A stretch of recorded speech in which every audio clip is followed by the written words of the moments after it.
జ్ఞానయోగం వ్యాసపీఠం బహువేదశాస్త్రం బోధామృతహిత శ్రీమన్నారాయణ శివగౌరీ సంభాషిత సకల పురాణం అష్టాక్షరి పంచాక్షరి మంత్రావరణం అఖిల దేవతా సంస్తుతి పారాయణం జయ మంగళకరమీ ప్రవచన శ్రవణం అనుదినము శుభము సుఖము జీవన గమనం దేవరాగం జ్ఞానయోగం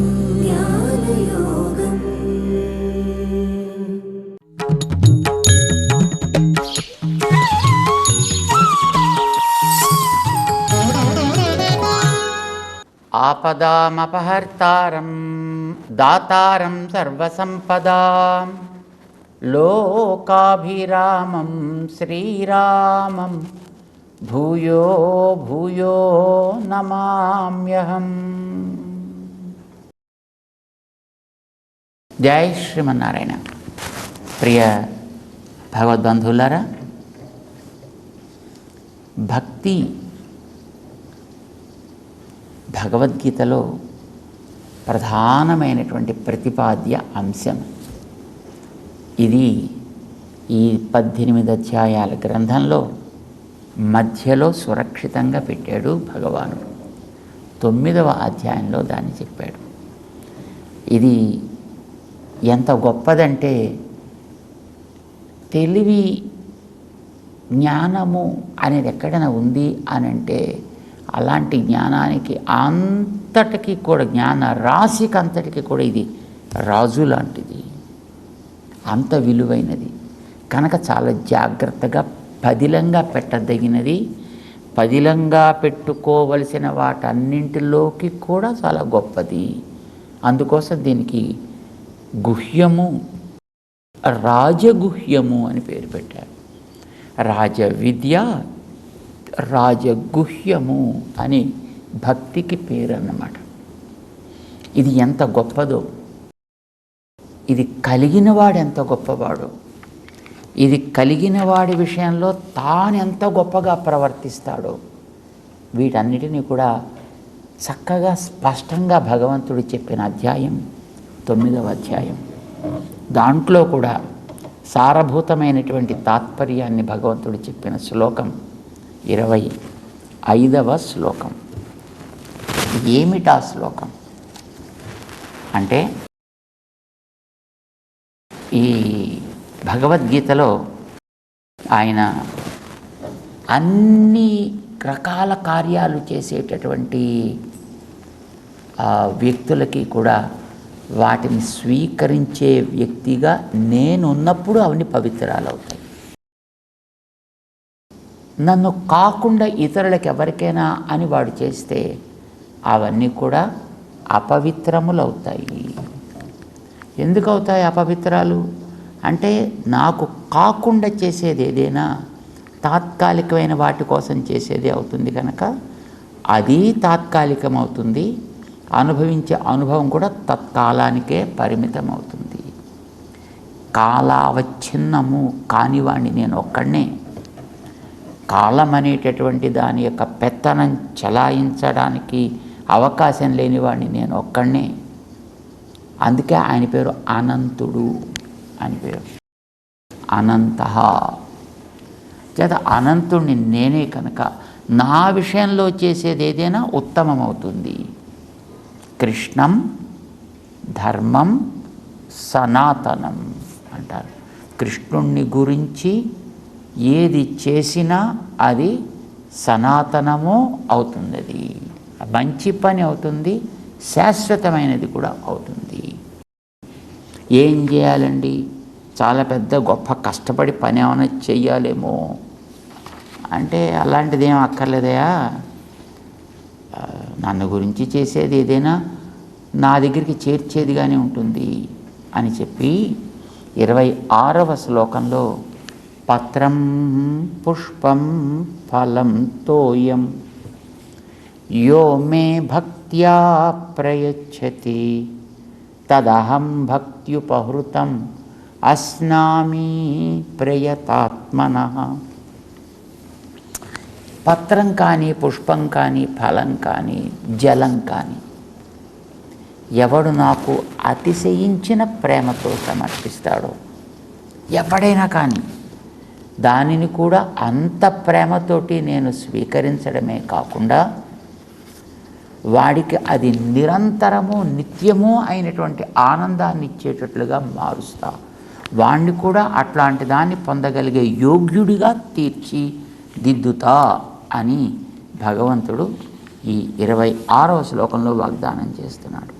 మనకు తెలుసు చాలామంది అన్నీ అర్పించలేరు, పర్వాలేదు ఏ ఒక్కటైనా చాలయా అంటే, మరి ఆయన అన్నీ చెప్పాడు కదా, పత్రం పుష్పం ఫలం తోయం అంటే ఇందులో ఏ ఒక్కటైనా చాలు అని చెప్పడం కోసమని. అంటే మరి అలా అర్పించిన వాళ్ళు ఎవరైనా ఉన్నారా? ఉన్నారు. ఒక్కటి అర్పించి రక్షణ పొందిన వాళ్ళు ఉన్నారండి ఇందులో. పత్రం, ఒక చిన్న పత్రాన్ని అర్పించి రక్షణ పొందిన వ్యక్తి మనకందరికీ చాలా ప్రసిద్ధం, ద్రౌపది. మనం చరిత్ర వినుంటాం. అరణ్యవాసం చేసే రోజుల్లో ఎలాగైనా వీళ్ళని నానా ఇబ్బందుల పాలు చేయాలి అనే ఉద్దేశంతో దుర్యోధనుడు దుర్వాసుడు అనేటువంటి ముక్కోపిగా ఉండే ఒక మహర్షిని 10,000 మందితో పంపించాడు వాడి దగ్గరికి. అది కూడా సమయం చూసి మరీ పంపించాడు. ద్రౌపది ఆహారం తీసుకున్నట్టయితే ఆవిడ దగ్గర ఉండే అక్షయ పాత్రలోంచి ఆ రోజుకి ఇంకా భోజనం రాదు. అది తను తీసుకోనంత వరకు ఎన్ని 100 మంది ఎన్ని 1000 మంది వచ్చినా అందరికీ కావాల్సిన ఆహారాలన్నింటినీ అది ఇస్తుందట. కానీ చివరి తను తీసుకుంటే మాత్రం ఇంకా ఆ రోజుకి సమాప్తము, దాంట్లో ఇంకేం రాదు. ఆవిడ అందరికీ పెట్టి చివరి తీసుకునేది. అలా చివరి తీసుకునే సమయం దాకా చూసి ఇంకా ఆవిడ తీసుకోవడం కూడా పూర్తయిపోయింది అన్న టైంకి ఈ దుర్వాసుడిని పంపించారు అక్కడికి. సరే, దుర్వాసుడిని స్నానం చేశారండి ఏ లోపలను అని పంపించాడు ధర్మరాజు గారు. వచ్చి భార్యతో చెబితే, అయ్యో నేను పుచ్చేసుకున్నాను, ఈ వాటికి మరి ఇంకేం రాదే, ఇప్పుడు ఏం చెయ్యాలి? మరి ఏం చేయాలంటే మరి ఎట్లాగా అంటే, ఎట్లాగంటే పాత్రలు కూడా కడిగి పెట్టేశాను. ఎప్పుడైనా ఆపద వస్తే భగవంతుడిని స్మరించడమే మనందరికీ అలవాటుగా. ఆపద వచ్చినప్పుడు ఆవిడకి కూడా పాపం వెంటనే కృష్ణుడి జ్ఞాపకం వచ్చాడు. స్మర్తవ్య భగవాన్ హరి, స్మరించాల్సింది హరినే కనుక, హరి నన్ను కాపాడవయ్యా కృష్ణ అని ప్రార్థన చేసింది. సరే, చెల్లెలు చేసిన ప్రార్థనకి కరిగి కృష్ణుడు అక్కడికి వస్తూనే, ఆకలేస్తోంది చెల్లాయి, నాకేమైనా కాస్త పెట్టవాయి అన్నాడు ఆయన. ఏం పరాచకాలు ఆడుతున్నావా, నేను పిలిచింది ఎందుకు నేను ఇప్పుడు?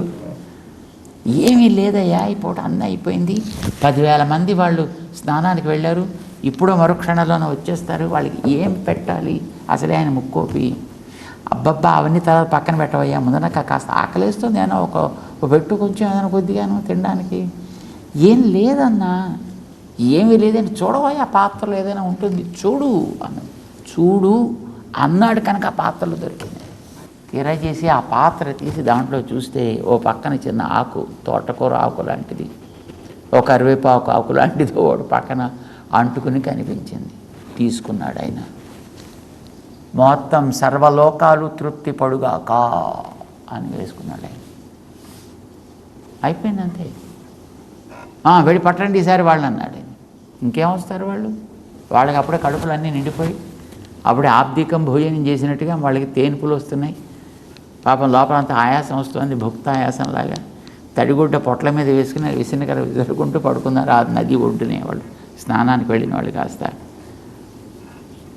ఆకు, ఒక ఆకుని ఇచ్చి భగవంతుడి యొక్క అనుగ్రహాన్ని పొందగలిగింది ద్రౌపది.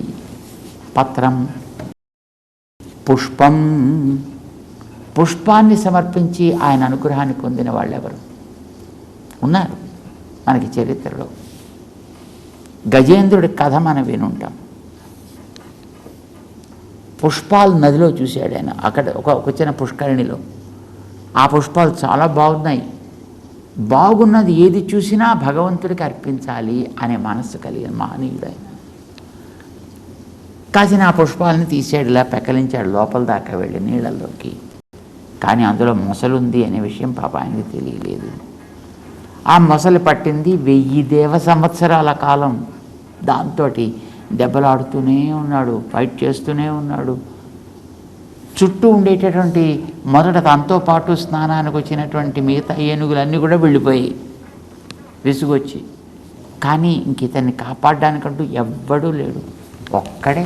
పాప ఏనుగు ఆ మొసలతోటి అది లోపలికి లాగా, ఈయన బయటికి లాగా. అది లోపలిలాగా గ్రహ ఆకర్షతే జలే గజ ఆకర్షతే తీరే అని ఇది ఇట్లాగుతుండగా అది అట్లాగుతుండగా పాపం ఆ యుద్ధం సాగుతూ ఉంది.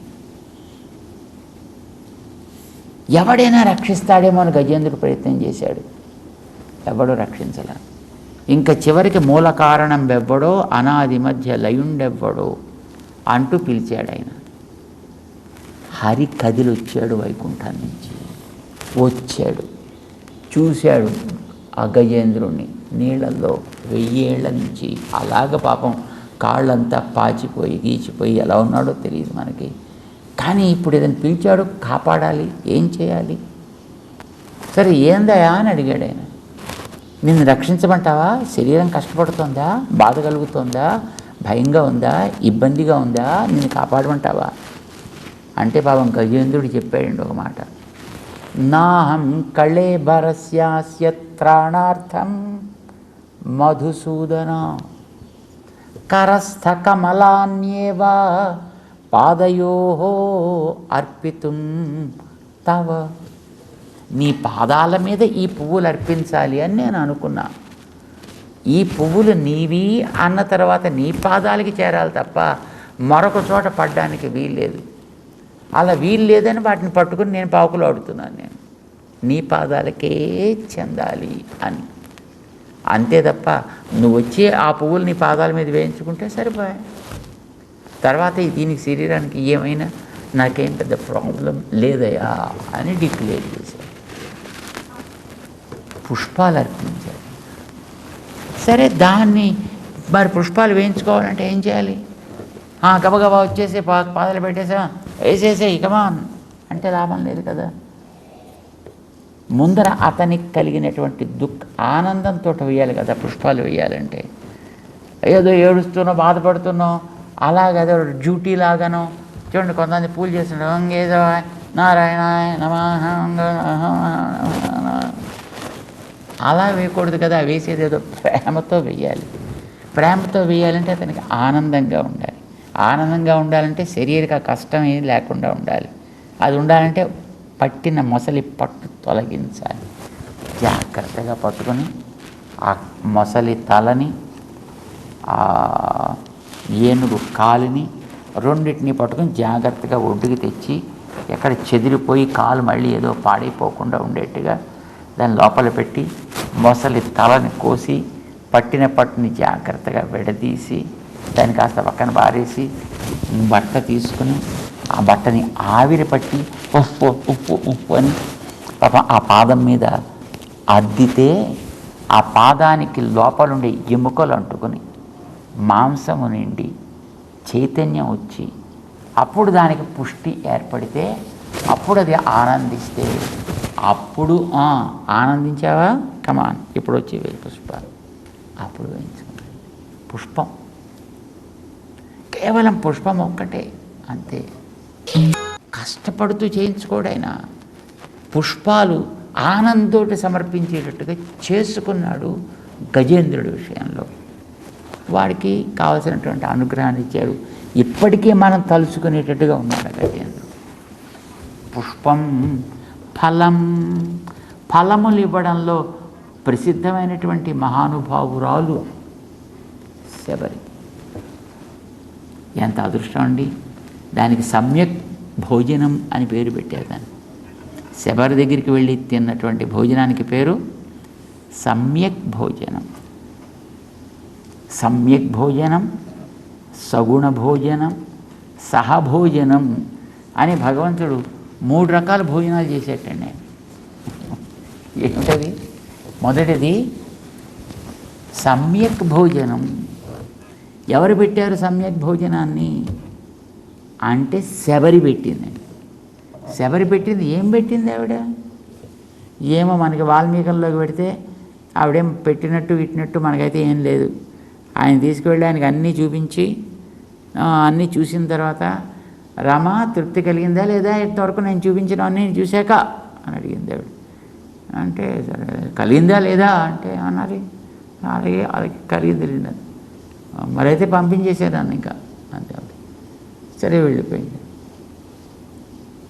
అంటే శబరి నిజానికి ఏం పెట్టినట్టుగా అయితే ఏం లేదు.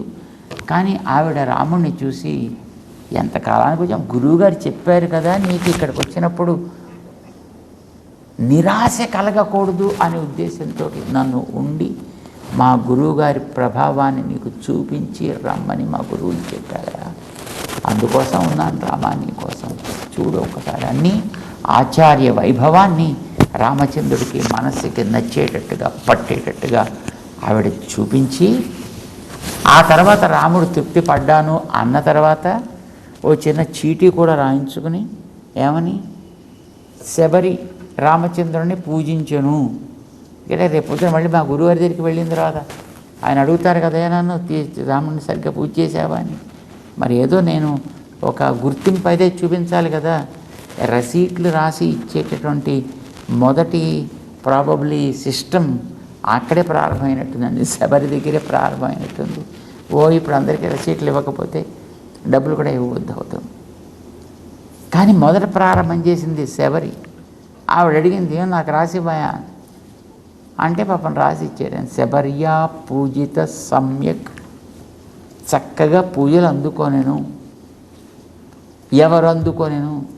రామ దశరథాత్మజ, రాముడు అనేటటువంటి పేరు కలిగిన దశరథుల వారి యొక్క కుమారుడు. శబర్యా పూజిత సమ్యక్, ఇది ఆవిడ కోరుకుంది. అలాగే ఆయన రాసిచ్చాడు. తర్వాత ఆవిడ తీసుకుని రాముడు చూస్తూ ఉండగా రాముడు పంపించనవసరం లేకుండా యోగాగ్నితోటి ఆవిడే బయలుదేరి వెళ్ళాడు. అక్కడ దాంట్లో చెప్తారన్నమాట, శబర్యా పూజిత సమ్యక్ రామ. ఇది సమ్యక్ భోజనం, చక్కగా ఆవిడ పెట్టినటువంటి భోజనం, ఆచార్య వైభవం అనే భోజనాన్ని పెట్టింది రాముడికి. దాన్ని ఆయన ఆరగించాడండి.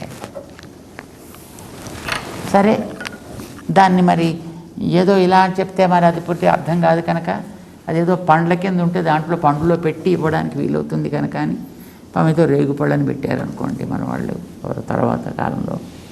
ఇది ఫలము. తాను చేసుకున్నటువంటి కర్మ ఫలాలన్నీ కూడా ఆచార్యార్పణము కావించి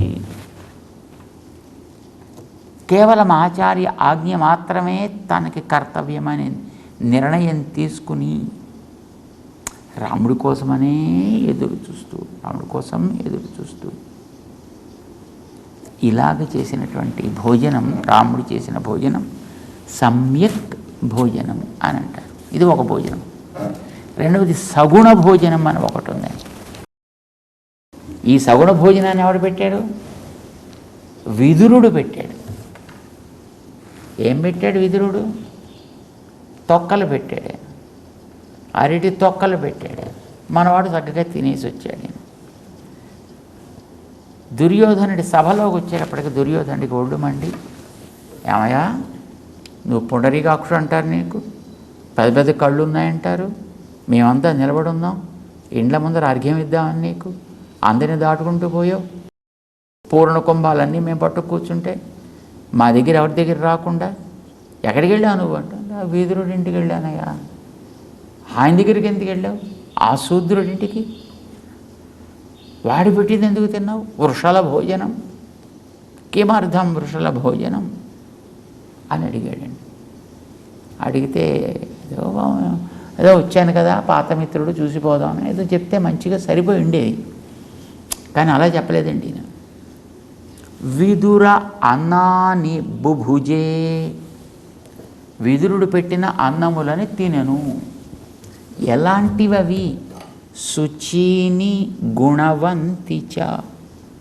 శుచీని శుచి కలిగినవి, శుభ్రత కలిగినవి, గుణవంతిచ చక్కటి రుచి కలిగినవి, రుచి శుచి కలిగినవి. ఏమిటి? అరటిపండు తొక్కలు అవి రుచి శుచి కలిగినవా? అంటే బాహ్య పదార్థం ఏది అనేది కాదు ప్రధానం. ఎంత ప్రేమతోటి, ఏ రకమైన శ్రద్ధతోటి ఆయన పెట్టాడు, ఇదే ప్రధానం. అందుకోసమని అది సగుణ భోజనం అని పేరు పెట్టారు. మంచి గుణములు, మంచి మంచి గుణములు కలిగినటువంటి పదార్థములు, మంచి రుచి శుచి కలిగిన పదార్థములు అవి ఆయనకి. మనకి పైనే కనిపిస్తాయి, మనకి లోపల ఉండే భావాలు కనిపించవు. ఆయనకి భావాలే కనిపిస్తాయి, పైన ఉండే పదార్థాలు కనిపించవు. అందుకే అది విదురుడు పెట్టింది సగుణ భోజనం అని పేరు పెట్టారు. సగుణ భోజనం. మరి ఇంకొకటి సహభోజనం అని ఇంకోటి ఉంది. సహభోజనం ఏమిటి? సహభోజనం ఎప్పుడు తిన్నాడు? సహ అంటే కూడా అని అర్థం. ఎవరితోడు కూడా తిన్నాడు ఈయన? ఏమోనండి, పట్టాభిషేకం అయిపోయిన తర్వాత సుగ్రీవుడు గారితో, విభీషణుడితో, అన్నీ ఆయనో రాజు ఈయనో రాజు కదా. సుగ్రీవుడు కిష్కింధకి రాజు, విభీషణుడు లంకారాజు. సరే, ఇప్పుడు వచ్చి ఈయన అయోధ్యకి రాజు అయ్యాడు. అంచేత రాజులు ముగ్గురు కూర్చుని సహభోజనం చేసి ఉంటారేమో అనండి. కాదండి అన్నారు. మరి ఏం భోజనం చేశాడు ఈయన అంటే, అడవిలోకి బయలుదేరాడు రామచంద్రుడు. 14 ఏళ్ళు ఇంకా అడవుల్లో తిరగాలి. పెద్ద పరిచయం లేదు, అడవంటే ఏమిటో తెలియదు ఇప్పుడు వీళ్ళకి. సరే, బయలుదేరారు ముగ్గురు. శృంగిబేరపురం దగ్గరికి వచ్చేటప్పటికి గుహుడు వచ్చాడండి. అక్కడికి ఆటవిక రాజు. రామచంద్రుడు వస్తున్నాడని తెలిసి ఆనందంతో మొత్తం పళ్ళు, పాలు, తేనెలు, రకరకాలైనటువంటి పదార్థాలు అవన్నీ కూడా చక్కగా తీసుకుని రామచంద్రుడి దగ్గర తీసుకొచ్చి సమర్పించారు. రామా, రాక రాక వచ్చావయ్యా మా గూడెనికి, ధన్యులమయ్యా మేమంతా అని వాటిని స్వీకరించమని చెప్పాడు. అయితే ఆయన అసలు నడిచి వచ్చావు కదా, ఎందుకంటే మాకేం కావాలి? పద్భ్యాం అభిగమాశ్చైవ స్నేహ సందర్శనేన చ అర్చితాశ్చైవ హృష్టాశ్చ భవత సర్వదా వయం అని సరే. అర్చితా హృష్టా ఇవి రెండు కూడా పాస్ట్ టెన్స్లే. ఆరాధన అయిపోయింది, మేము సంతోషం కూడా చేసి పొందేసాము, అయిపోయినట్టే. ఇంకా వేరేం తినాలి కనుక ఏం అవసరం లేదని. కానీ ఆవేళ తన కోసం వచ్చినటువంటి గుహుణ్ణి చూసి ఆయన ఎంత ఆనందపడో అమాంతం ఆలింగనం చేసుకుని, అబ్బా, నాకు ఇంతకాలానికి యోగ్యుడైనటువంటి ఒక మిత్రుడు దొరికాడు సుమా అన్నాడు. గుహేన సహితో రామ, గుహుడుతోటి కలిసెను. ఆయన ముగ్గురినే ఆలింగనం చేసుకున్నదండి. సీతమ్మ తన ప్రియపత్ని, 2 గుహుణ్ణి ఆలింగనం చేసుకున్నాడు ఆయన. 3 హనుమంతుణ్ణి ఆలింగనం చేసుకున్నాడు. తనకి ప్రాణం పోసినవాడు ఆయన, అందుకోసం అని. గుహుణ్ణి తనకి ఆప్తమిత్రుడు అయ్యాడైన, అందుకోసం ఆలింగనం చేసుకున్నాడు ఆయన. గుహేన సహితో రామ. సంక్షేప రామాయణంలో చెప్తాడు వాల్మీకి భగవాన్, లక్ష్మణేన చ సీతయా. అసలు అడవిలోకి బయలుదేరింది సీతమ్మతోటి, లక్ష్మణుడితో కలిసి బయలుదేరాడండి. వాళ్ళిద్దరు తనతో పాటు ఉన్నారు. గుహుడు మళ్ళీ 2 రోజులు అయిన తర్వాత కలిసినవాడు. కానీ రాముడికి అప్పటిదాకా తాను అనాథనైపోయానా, ఒంటరివాడిని అయిపోయానా అనే ఫీలింగ్ ఉండేదిట. అంటే మరి వీళ్ళిద్దరు వెనకాల ఉన్నారు, కానీ ఉన్నా వీళ్ళు కనిపించలేదండి ఆయనకి. ఎప్పుడైతే గుహుడి దగ్గరికి వెళ్ళి తాను గుహుడిని కలిశాడు, గుహేన సహిత, గుహుడితోటి కలిసిన తర్వాత అప్పుడు లక్ష్మణేన చ సీతయా చ,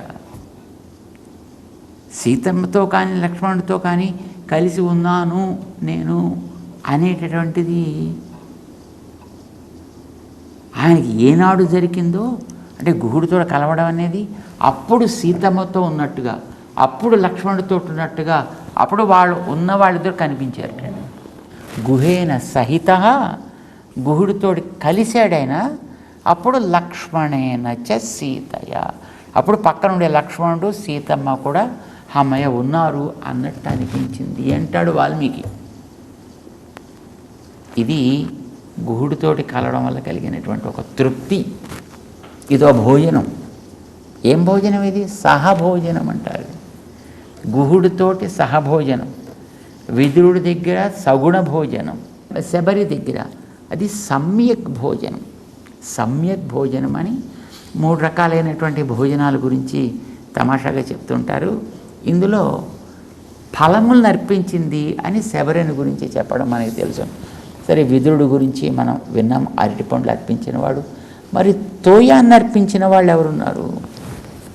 నీరు. అబ్బో, నీరుని అర్పించిన వాళ్ళు చాలామంది ఉన్నారండి. ఆయనకి రంతిదేవుడు కథ మనం విని ఉంటాము.